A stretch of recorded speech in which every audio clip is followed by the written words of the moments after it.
जय श्री ओम नमः सिद्धेभ्यः। जय श्री ओम नमः सिद्धेभ्यः। ओंकार बिंदु संयुक्तम नित्यं ध्यायन्ति योगिनः कामदं मोक्षदं चैव। ओंकाराय नमो नमः।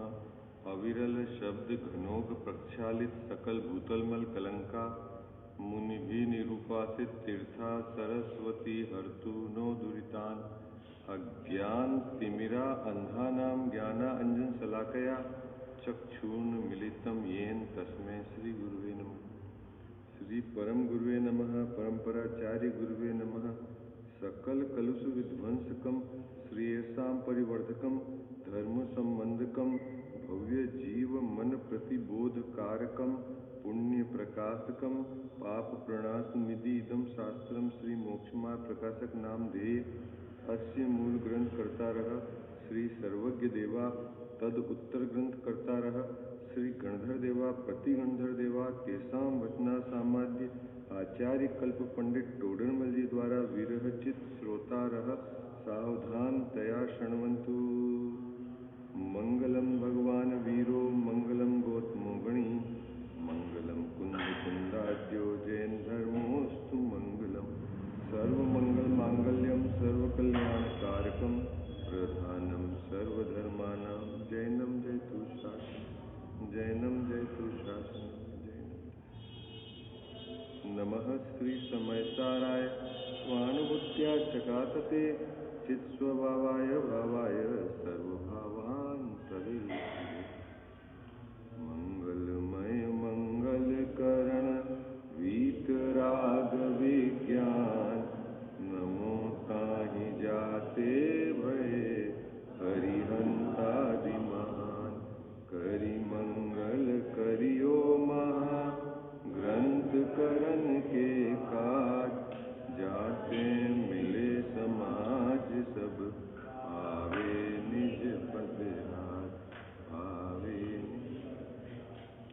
सर्वज्ञ शासन जयवंत वर्ते निर्ग्रंथ शासन जयवंत वर्ते।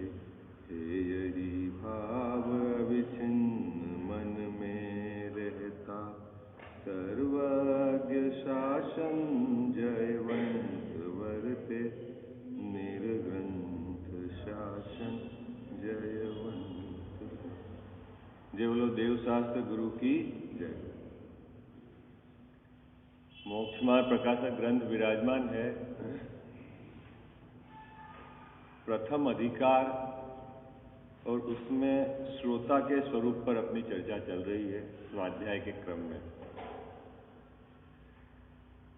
जिन धर्म का श्रोता कैसा होता है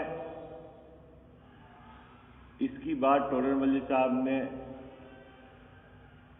3 अलग अलग एंगल के आधार से समझाई है। प्रथम तो जिन धर्म का नवीन श्रोता, द्वितीय नंबर जिन धर्म का गाढ़ श्रोता, तीसरे नंबर के बाद जिन धर्म के रहस्य को समझने वाला विशेष श्रोता, और चौथी जो यहाँ पर बात कही है कि जो जिन धर्म को सुनता तो है ना, लेकिन जिसके हाथ में कुछ विशेष नहीं आता।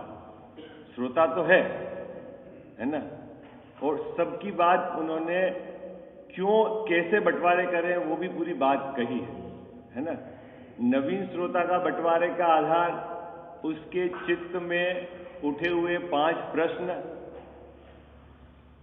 उन प्रश्नों का समाधान के लिए वह उद्यमवंत, उसे इस बात का निर्णय है कि इनका समाधान शास्त्र सुनने से होगा, इसीलिए अपने 5 प्रश्नों के उत्तर के साथ वह शास्त्र को अति प्रीतिपूर्वक सुनता है। जो वहां आचार्य महाराज ने बात बताई है उनका अंतरंग में बार बार विचार करता है। अपनी बुद्धि से जो सत्य अर्थ उसे लगा है, अब उसका कर्तव्य उसमें उद्यमवंत है कि यही मेरे को करना योग्य है, यही करना चाहिए। ये तो हो गया नवीन श्रोता। गाढ़ श्रोता नाना शास्त्र के अभ्यास से जिसकी बुद्धि निर्मल हुई है, जो आचार्य महाराज के निश्चय व्यवहार के कथनों को भली भांति अपेक्षा सहित समझता है, निरंतर ज्ञानाभ्यास में जो रत है, धर्म बुद्धि से जिसने पाप की प्रवृत्ति छोड़ दी है ना, ये तो हो गया कौन? जिन धर्म के गाढ़ श्रोता। और जिन धर्म का विशेष श्रोता क्या है बाबू जी? कि जिसने अपनी आत्मा का स्वाद चख लिया है, वो विशेष श्रोता। ठीक है, ये तीन बात का विभाजन करने के पश्चात जो श्रोता के समुदाय में एक बात रह गई, जो लोक में श्रोता श्रोता बोलते हैं ना, तो उसका भी यहां पर टोडरमल जी साहब ने चौथे नंबर पे लिया है कि श्रोता तो है। मुकेश जी भाई साहब, बात बहुत सुनना है, अपने को बहुत बारीक से अंदर से विचार करने वाला पैराग्राफ है। श्रोता तो है, लेकिन वो किस प्रकार का श्रोता है कि जिसके हाथ में विशेष कुछ नहीं लगता। आई बात समझ में? क्या शब्द लिया टोडरमल जी साहब ने? क्या लिखा कि वह विशेष कार्य सिद्ध नहीं करता या वो विशेष कार्य नहीं होता। तो बाबूजी कब विशेष कार्य नहीं होता? कि वह जिन धर्म के बात को सुनकर भी विशेष कार्य नहीं होता, उसकी बात कही जा रही। आई बात समझ में? किसकी बात कही जा रही है मुकेश जी भाई साहब? चौथे नंबर के श्रोता में कि है ना, जिन धर्म की बात सुनता तो है, लेकिन उसके विशेष कार्य नहीं होता। अब प्रश्न यह है कि भाई विशेष कार्य है क्या? अपन को ये बात समझनी पड़ेगी ना कि विशेष कार्य है क्या। तो अपन ने कल विचार करा था कि विशेष कार्य दो प्रकार से हो सकता है। ठीक है, एक विशेष कार्य तो यह है कि हमारा जिस निर्णय के आधार से परिणति में धर्म प्रकट हो जाए, उस बात का निर्णय शास्त्र के सुनने से कर ले। क्या एक विशेष कार्य क्या हुआ अपना? है ना, ये लिखा हुआ ना, विशेष लाभ नहीं होता। तो विशेष लाभ क्या? कि शास्त्र सुनने के पीछे हमारा उद्देश्य क्या है बाबू जी? हमारा उद्देश्य क्या है? बोलो। है कि हमारी परिणति में सुख प्रकट हो जाए। और सुख प्रकट कैसे होता है, इसकी विधि यहां शास्त्र में आचार्य महाराज बतलाते हैं। तो आचार्य महाराज के द्वारा बतलाई गई विधि का निर्णय कर ले, है ना। अब प्रश्न है कि इसको निर्णय कब होगा? इसको निर्णय कब होगा? इस जीव को निर्णय कब होगा कि भाई आचार्य महाराज जो विधि बताते हैं, उस विधि को शांत चित्त रहकर सुनकर बारंबार विचार करे, और विचार करके जो इसको सही भाषित हो उसका वो निर्णय करे। तो निर्णय कब होगा? कि निर्णय विचार करने पर होगा। किसका विचार करने पर? कि जो आचार्य महाराज ने सत्य पद, सत्य अर्थ, सत्य व्यवस्था बतलाई है, उसका वो विचार करे। अब प्रश्न है कि विचार कब होगा मुकेश जी भाई साहब? विचार कब होगा? है वो विचार कब करेगा? कब? कि बाबूजी उसको विचार करने की पात्रता हो।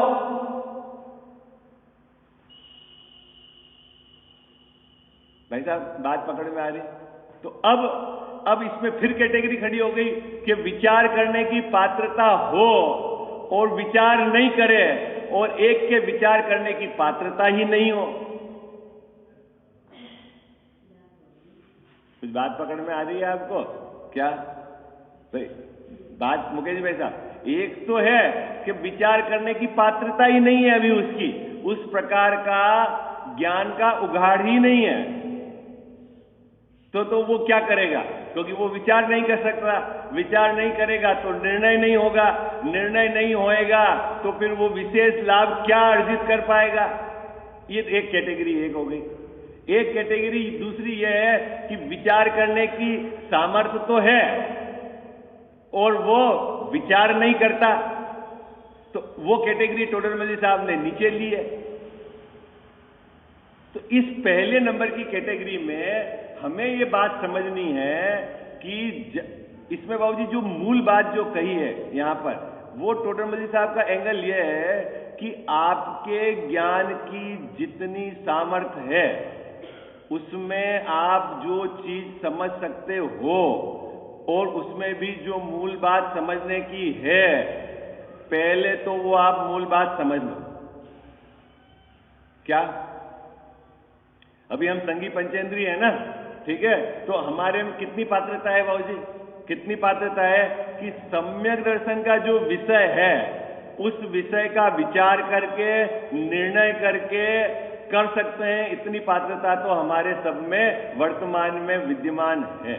ठीक, अब ये हो सकता है कि वर्तमान ज्ञान के क्षयोपम में हम विशेष करणानुयोग के विशेष क्लिष्ट जो रिद्धिधारी जो बुद्धि के धारी जो हैं, जो आचार्य जिन्होंने आचार्यों ने जो ग्रंथ रचे हैं वो आपके पकड़ में नहीं आए। क्या मुकेश भाई साहब, ऐसा तो हो सकता है। अभी क्यों पकड़ में नहीं आए? कि अभी क्षयोपम उस जाति का नहीं है, ज्ञान की मंदता है। ठीक है, अब करना क्या बाबूजी?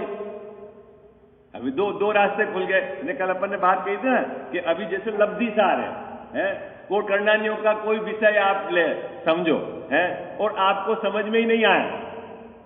ठीक है, अब क्या चीज समझ में नहीं आए? उसमें आप पढ़ें, स्वाध्याय करें और आचार्य महाराज की अपेक्षा ही समझ में नहीं आए, तो फिर क्या लाभ है?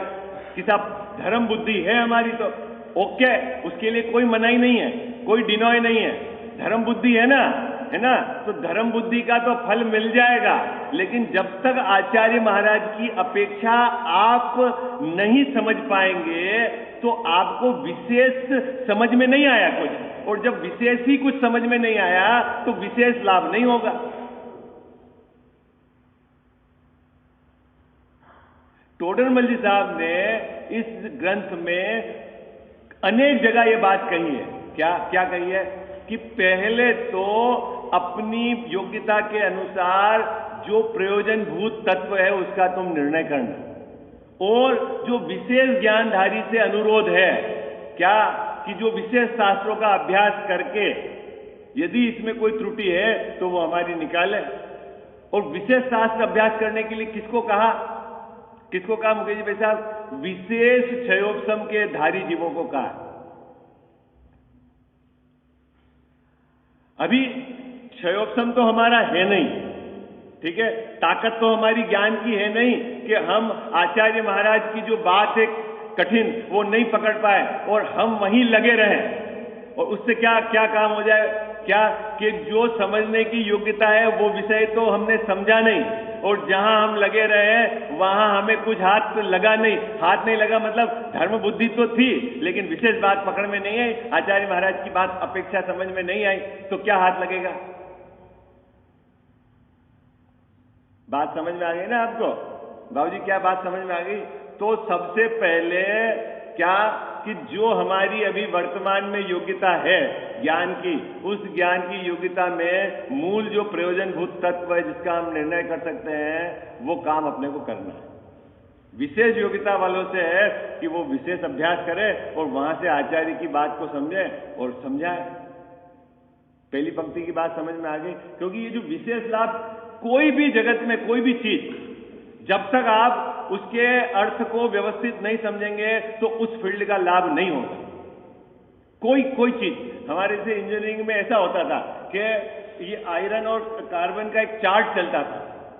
लोहा कार्बन और अनेक मेटल के साथ मिलके अलग अलग अलग अलग प्रॉपर्टी का बिहेव करता है, ठीक है, अलग अलग उसकी प्रॉपर्टी रहती है। कभी वो टफ हो जाता है, कभी चिकना हो जाता है, कभी वो वियर को रेजिस्ट हो जाता है। ऐसा लोहा अलग मेटल के साथ मिलता है। वो क्या होता था मुकेश जी भाई साहब कि जब इंजीनियरिंग की परीक्षा में वो पेपर आता था तो लोग समझते तो नहीं थे कि क्या है क्या नहीं। उनने क्या है, एक डायग्राम ऐसे खींच लिया और उसको रट लिया, ऐसा क्या कर दिया, खींचा और रट लिया उनको अंदर। और वो जितने भी इंजीनियर है ना, वो उनकी लाइफ में कभी भी लोहे की प्रॉपर्टी कैसे अपन को एडवांस करनी है कभी नहीं कर पाते, नेवर। नंबर तो भले पूरे में से पूरे आए हों। क्यों ऐसा होता है, क्यों ऐसा होता है? क्योंकि वो अंदर बिहेवियर क्या है उसका उसको समझ ही नहीं आई, उसने ज्ञान में समझा ही नहीं है। और जब विशेष बात नहीं पकड़ में आएगी तो आप क्या विशेष अर्थ निकालोगे? और आचार्य महाराज ने जो वहां वितरागता कही वो क्या बात पकड़ में आ जाएगी? तो क्या करना, क्या करना बाबू जी? सबसे पहले तो हमारी योग्यता के अनुसार जो मूल काम है वो करना, उसके बाद विशेष सहयोग समय तो विशेष ग्रंथों का अभ्यास करना, है ना। लेकिन बात आचार्य महाराज क्या कह रहे हैं वो बात अपने बिल्कुल समझ में नहीं आती है उनकी अपेक्षा। तो विशेष ज्ञानियों से समझना, उसके बाद भी समझ में नहीं आती है तो कुछ भला हो जाएगा तो सिर्फ भला इतना होगा कि पुण्य बंधेगा, उसके अलावा कुछ नहीं होगा। ये पहली दो पंक्ति में टोडरमल साहब कह रहे हैं। बात पकड़ में आ गई आपको? ठीक है, आप में से कौन पढ़ेगा ये पैराग्राफ की पहली दो पंक्तियां, या पूरा पैराग्राफ पढ़ लो फिर अपन आगे की बात करते हैं।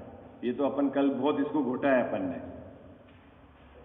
इस पैराग्राफ की दूसरी जो है ना 18 नंबर के पेज पे जो पैराग्राफ है उसको पढ़ना है तेज आवाज में, और जिसने पहले नहीं पढ़ा है सबको एक एक बार समय दो तो वो क्या है सभी सुने भी और इसको पढ़ना है। पेज नंबर 18, पुनश्च शास्त्र सुनने से हमारा भला होगा, ये वाला पैराग्राफ।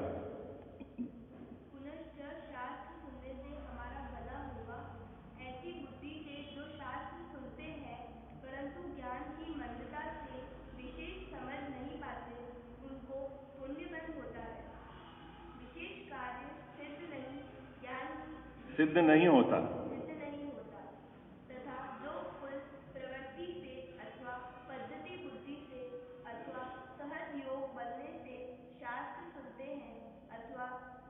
सुनते हैं तो है परंतु कुछ अवधारण नहीं करते, उनके परिणाम अनुसार कदाचित पुण्यबंध होता है, कदाचित पाप बंध होता है।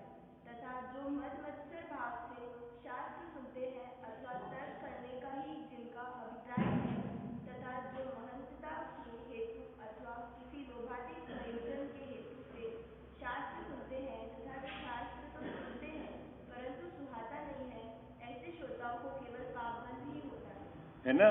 पैराग्राफ बराबर आपके सामने पुस्तक रखना। अभी दूसरे नंबर की बात कर रहे हैं, ये और जबरदस्त खतरनाक बात है मुकेश जी वैसा। दूसरे नंबर की बात, पहले नंबर की बात तो फिर भी सरल है, सबके पकड़ में आती है। दूसरे नंबर की पंक्ति देखो क्या कहते हैं टोडरमल साहब, जो कुल प्रवृत्ति से अथवा पद्धति बुद्धि से अथवा सहज योग बनने से शास्त्र सुनते हैं। बाबूजी क्या सुनते हैं? शास्त्र सुनते हैं। कौन से शास्त्र सुनते हैं? हाँ, अभी उसमें असली नकली का कोई भेद नहीं है, वो असली नकली का भेद तो शास्त्र की मतलब जो आचार्य महाराज की कही बात है ये सुनते हैं। लेकिन सुनने के पीछे तीन यहाँ कारण दिए हैं, उसमें भी अथवा अथवा गिनाया है, अथवा अथवा गिनाया। इस अथवा को और भी लगा सकते हो। कैसे लगाओगे आप इस अथवा को? कि उनके 5 प्रश्न चित्त में है ही नहीं।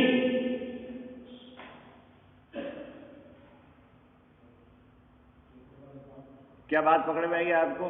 क्योंकि यदि 5 प्रश्न उस श्रोता के चित्त में होते और वह उन 5 प्रश्नों का समाधान चाहता तो वो पहले नंबर का श्रोता आ जाता, मतलब नवीन श्रोता में आ जाता। अब उसके चित्त में 5 प्रश्न तो है ही नहीं और शास्त्र सुनता है। तो साहब कैसे सुनता है? तो टोडरमल साहब ने 2-4 एंगल दिए हैं। आप और एंगल सोच सकते हो। कैसे सुनता है? कि कुल प्रवृत्ति से सुनता है। कुल प्रवृत्ति से सुनता है कि हमारे दादाजी भी मुमुक्षु थे, हमारे पिताजी भी मुमुक्षु थे, और हमको भी जानना है। स्वाध्याय इंपॉर्टेंट है, पद्धति है हमारे यहां पे, तो है ना, पद्धति भी बुद्धि से सुनता है कि स्वाध्याय सुनने की पद्धति है। या टोडरमल साहब ने लिखा सहज योग मिल जाए। सहज योग मतलब मुकेश भाई साहब, आप कोई ऐसे प्लानिंग, कोई अंदर में चित्त में उत्साह, कोई आपका प्रश्न नहीं है, कोई इस तरह से आप नहीं आए, आप तो ऐसे ही घूमते हुए मंदिर आए और पता लगा या स्वाध्याय चल रहा है और अपने को कहीं जाने का प्रोजेक्ट भी नहीं है क्या? तो चलो भाई इधर उधर घूमेंगे, इससे तो यहां आके बैठ जाए। हो गया ना ऐसे?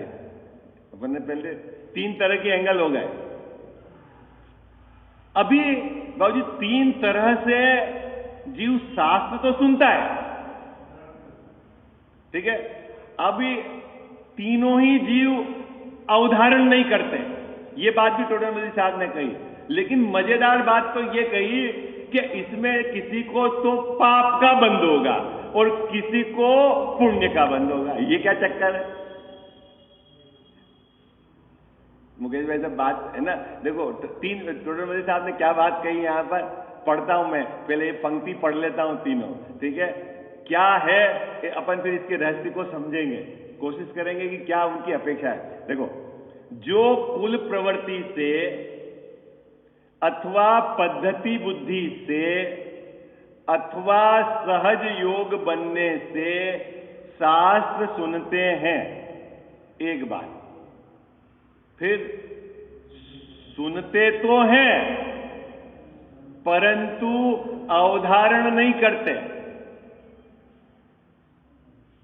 उनके परिणाम अनुसार कदाचित पुण्य बंध होता है और कदाचित पाप बंध होता है? ये क्या चक्कर है बाबू? ये है अभी प्रश्न देखो, एक बात तो ये, अवधारण क्यों नहीं करते? ये अवधारण क्यों नहीं करते बाबूजी? वो है भाई मुकेश जी भाई साहब, अवधारण क्यों नहीं करते? शास्त्र तो सुनते हैं, तो उनके पास कोई समस्या हो, कोई प्रश्न हो जिसका वो उत्तर आचार्य महाराज से चाहते हो, कोई विधि सीखना चाहते हो तो सीखे। जिनके पास प्रश्न ही नहीं है, जिनकी कोई जानने की, अपने प्रश्न के उत्तर की जिज्ञासा ही नहीं है, और वो कभी आकर बैठ गए हैं या पद्धति बुद्धि से रोज आकर बैठ भी रहे हो, ठीक है, तो क्या होगा? क्या यहां से निकालेंगे? क्या यहां से निकालेंगे बाबूजी? हैं?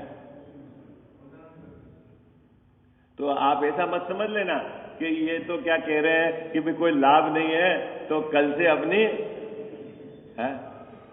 छुट्टी, ये तो है। क्योंकि अभी हो सकता है अपनी अपनी मार्कशीट चेक करें तो कौन किस कैटेगरी के श्रोता में आएंगे, वो सब अपनी अपनी कॉपी चेक करेंगे, पता चलेगा। लेकिन छुट्टी करने के लिए नहीं बाबूजी, यहां कहने का मतलब है कि भाई आप पंचपरमेष्ठी भगवंतों के समीप आए हो तो आपका उद्देश्य क्या है, पहले ये तो नक्की होना चाहिए ना। जगत में कौन सा काम आप बिना उद्देश्य के करते हो, ये बताओ? क्या कौन सा काम जगत में बिना उद्देश्य का करते हो? बिना कोई आपका टारगेट लेके, लक्ष्य, बिना लक्ष्य का कोई काम करते हो? बोलो, है बाबू जी? है मुकेश जी ऐसा कोई करते हैं? तो मंदिर में आने के पीछे क्या उद्देश्य है? समाज से जुड़े रहेंगे, पहचान बनी रहेगी, मनुष्य एक सामाजिक प्राणी है, बच्चों की शादी ब्याह भी तो हमको करने हैं, नहीं बाबूजी? अरे बोलो ना, हाँ जी या ना जी? है हमारे पिताजी तेरापंथी थे तो तेरापंथी को सुरक्षित रखना है, मुमुक्षुओं को सुरक्षित रखना है, क्या उद्देश्य है? बोलो ना, बोलो बोलो भाई, जल्दी बोलो, सबके मन में हो, सब अपने अपने उत्तर अपने मन में देना। अरे मैं संसार में परिभ्रमण कर रहा हूं, मैं संसार में दुखी हूं और मेरे को दुख दूर करने का उपाय इन पंचपरमेष्ठी भगवंतों के चरणों में प्राप्त होगा। यहां से मुझे समाधान मिलेगा, यहां से मुझे ट्रिक मिलेगी और उस ट्रिक को मैं समझकर मेरे जीवन में इंप्लीमेंट करूंगा तो मेरी परिणति में भी शांति प्रकट होगी। ये बात हमारे चित्त में है कि नहीं है?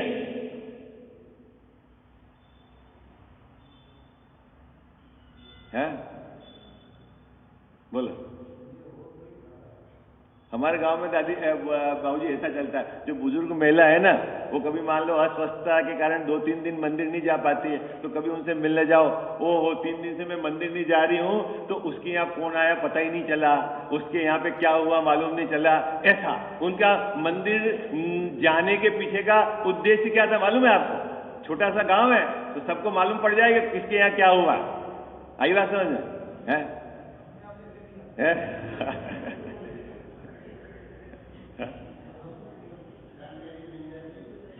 मीनू पता चल जाता, मीनू किसके घर में क्या बना।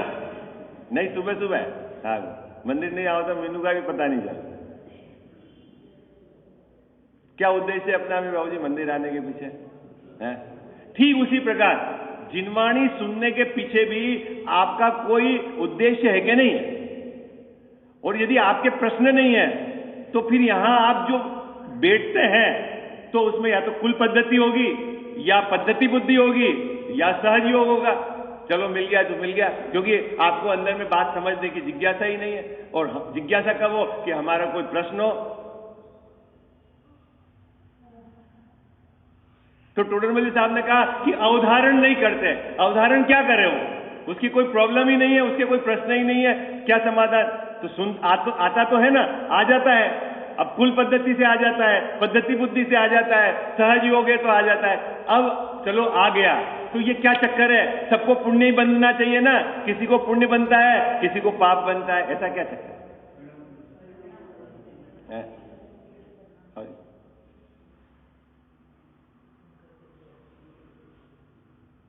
एक गांव में हमारे ऐसा है, आपके इधर तो नहीं होगा, ऐसा है ना, प्रतिमा विराजमान करने का बहुत है बाबूजी। क्या कि प्रतिमा विराजमान कर देंगे तो वो अपने जीवन का सबसे बड़ा काम हो गया है ना। मैं प्रतिमा विराजमान नहीं करना चाहिए तो निषेध। फिर जो प्रतिमा विराजमान करता है तो वो दादाजी फिर क्या है कि भाई ये अपनी विराजमान प्रतिमा है तो भगवान को पूजना हमारी जिम्मेदारी, नहीं पूजेंगे तो भगवान बिना पूजे रह जाएंगे। अब फिर दादाजी थे जब तक तो निवृत्त थे, पूजने लगे।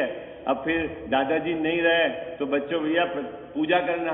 अब बच्चे को जाना पड़े पूजा करने और बच्चे जावे भी और अंदर में परेशान हुए, ये दादाजी ने क्या समस्या खड़ी कर दी है? जाए तो सही है और ये क्या समस्या खड़ी कर दी पिताजी ने। तो फिर बाबूजी क्या मिलेगा उसको? है बोलता तो है वो उदक चंदन तंदुल पुष्प है बराबर अर्घ्य तो चढ़ाता है और अंदर में है, अंदर में क्या चल रहा है? हाँ फंसा दिया ये। हाँ। तो फिर क्या लगेगा मुकेश जी भाई साहब? है पूजा तो कर रहा है ऐसा ना, बच्चों को जबरदस्ती ले आए और यहाँ पर आए और आज तो पकड़ लिया इन्होंने अपना, खींच के ले आए। अब वो अंदर अंदर अंदर अंदर परेशान हो, अंदर अंदर परेशान हो, फिर कब छूटे? भाई पिताजी की भावना तो अच्छी है लेकिन बच्चे की तरफ से विचार करें तो है। तो ऐसा होता है देखना, जैसे एक पिताजी ने अपने स्मारक, मान लो स्मारक में एक विद्वान का खर्चा तो हमारे परिवार से जाएगा, हमने तय कर दिया, ठीक है आज तो जब तक संस्था चलेगी हम देंगे। अब पिताजी संपन्न थे, पिताजी ने दिया भी, बच्चे भी संपन्न है लेकिन बच्चे के उस जाति के भाव नहीं। फिर अब वो ट्रस्ट वाले आए, बोले यार साहब आपके पिताजी तो कह के गए थे, अब चलो देते तो हैं। अरे क्या समस्या, छोड़ गए चले गए, क्यों? होता है ना ऐसा। तो फिर पैसे देने पर भी उसको पुण्य का आश्रम नहीं हो रहा है, क्यों?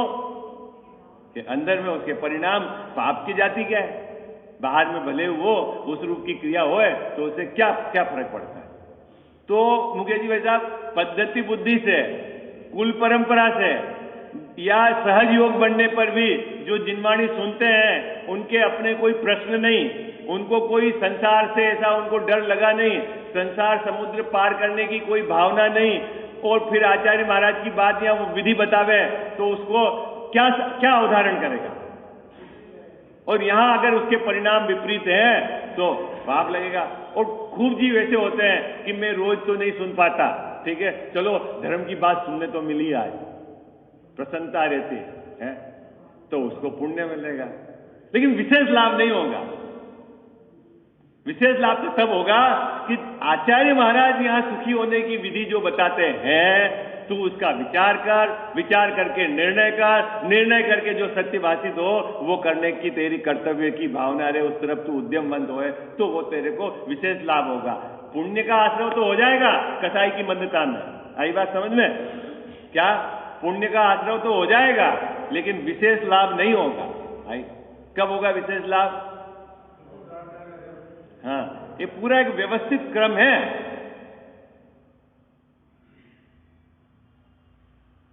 सम्यक दर्शन का विषय यदि पहले आपके ज्ञान में निर्णित ही नहीं है तो अब मुझे बताओ कि सम्यक दर्शन होगा कैसे?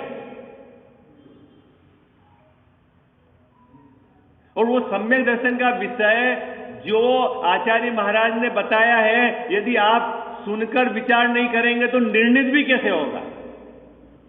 और जब आप सुनते हैं तो उस जाति का विचार नहीं है तो निर्णय भी नहीं है, निर्णय भी नहीं है तो आगे का काम भी नहीं है, तो सिर्फ सुना तो उस सुनने में लाभ क्या है? सिर्फ कसाई की मंदता है तो पुण्य का बंद हो जाएगा, और कसाई की यदि तीव्रता है तो पाप का बंद हो जाएगा, बाकी कुछ नहीं मिलने वाला है।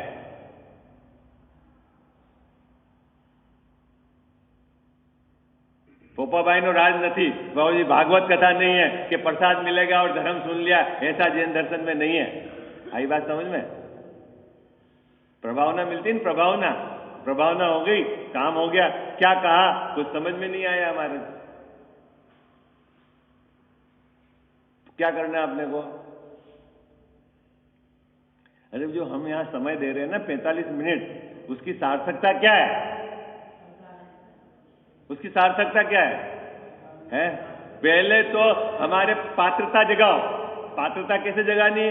कि अपने चित्त में पहले तो ये कैसे मेरा भव समुद्र का किनारा लगे, कैसे मेरा भव भ्रमण मिटे। 24 घंटे टेंशन रहनी चाहिए। टेंशन मतलब हाँ नहीं, बच्चे की शादी करनी हो, 22 वर्ष का हो गया तो कब विचार रुकते हैं मुकेश भैया? कब विचार रुक जाते हैं? अरे जब लड़का का चयन होगा और फिर शादी होगी और वो भी जब अपने क्रम में होनी हो जाएगी, ये सब आपको पता है ना? विचार कब रुकते हैं? बाबू जी कहाँ उनसे मिलना है, वहां जाना है, वो बताना है, ये कार्यक्रम अटेंड करना है, उनको कहना है, नहीं चलता है। काम क्या है? काम क्या है? अरे बोलो ना, काम क्या है? बच्ची की शादी करनी है। कितना छोटा काम है। अरे जगत में अगर उसके उस तरह का काम है तो सहज हो जाएगा कि नहीं हो जाएगा? तो भी टेंशन, अपने को विचार कितने चलते हैं। और हमारे संसार परिभ्रमण, हम जो दुख संसार में अनंत काल से भोग रहे हैं, इसका कैसे किनारा मिलेगा, ये विचार कितनी बार चलते हैं। तो हमारी पात्रता कैसी है? काम होगा कि नहीं होगा, सब आप अपने लेवल पर नक्की करना। और जहां ये विधि मिल रही है वहां हम कितनी प्रीति से सुनते हैं, और जो सुनते भी हैं तो कितना विचार करते हैं। अरे बात पकड़ में नहीं आ रही है आपको? कोई तो सुनने में ही संतोष है, अवधारण तक विचार करने, निर्णय तक में जाने की बात ही नहीं, अवधारण तक की बात ही नहीं है। तो टोडरमल साहब ने यहां ये बात स्पेशल कही कि भाई इस प्रकार के श्रोतापना में मत रहो, मत अटको, पात्रता जगाओ। पाप पुण्य का आश्रय करके ये कोई धर्म श्रवण करने का लाभ नहीं है। जिनवाणी सुनने का क्या लाभ है बाबूजी? अरे जिनवाणी सुनने का लाभ कोई पुण्य का आश्रव करना ये नहीं है। ये तो कीड़े मकोड़े भी कर लेते हैं पुण्य का आश्रव।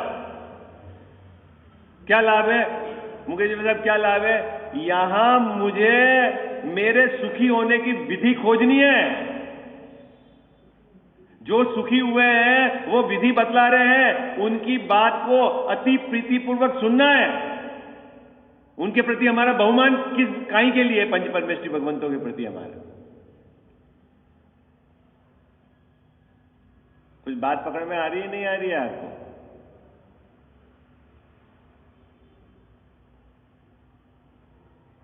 चलो कौन पढ़ेगा ये दूसरी पंक्ति जो है ना, यहां टोडरमल साहब ने कही दूसरी पंक्ति,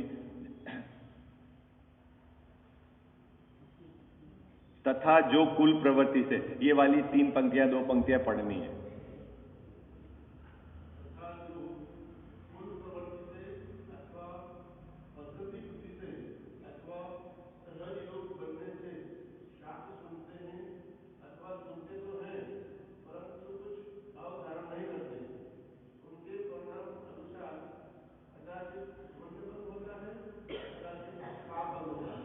ठीक है, तो बाबू जी अगर ऐसी सिचुएशन आए तो अपने क्या करना? अरे ऐसी सिचुएशन आती के नहीं आती है अपने आती के नहीं आती है? हाँ, अपने प्रश्न हो, उत्तर सुनना है प्रीतिपूर्वक। इनमें मेरा कल्याण छुपा हुआ है ना?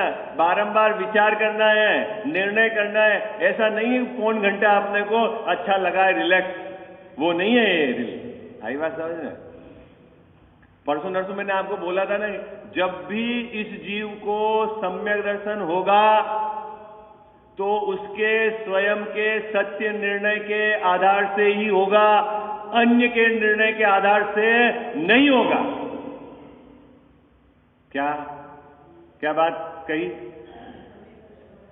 ये सम्यक दर्शन शब्द थोड़ा शास्त्रीय कठिन लगता है, तो और मैं आपको सरल करता हूं। जब भी ये जीव सुखी होगा तो इसके स्वयं के सत्य निर्णय से ही होगा।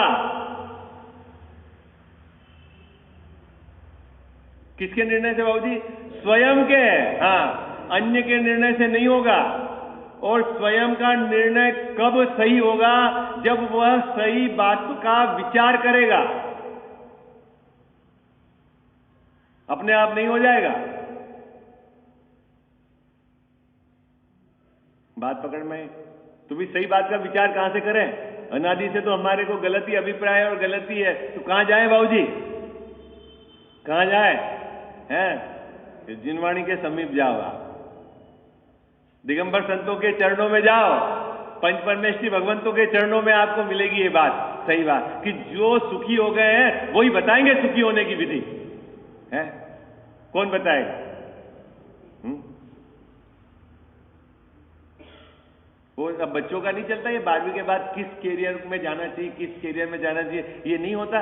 एक वो समाज वाले लगाने लगे। अब उसमें कोई मान लो बाबूजी 8वीं पास वाले को बुला लेवे और वो बतावे बच्चों को कि इस कैरियर में जाना चाहिए, इस कैरियर में जाना चाहिए, कि उस कैरियर में जाना चाहिए, तो कितने जने सुनने आएंगे वहां? है मुकेश भाई साहब, कितने जने सुनने आएंगे? है? अरे वो उसका खुद के कैरियर का तो ठिकाना नहीं है, वो क्या बताएगा कैरियर की बात? तो कहां जाना सुनने? हाँ बाबू जी बोलो। हाँ,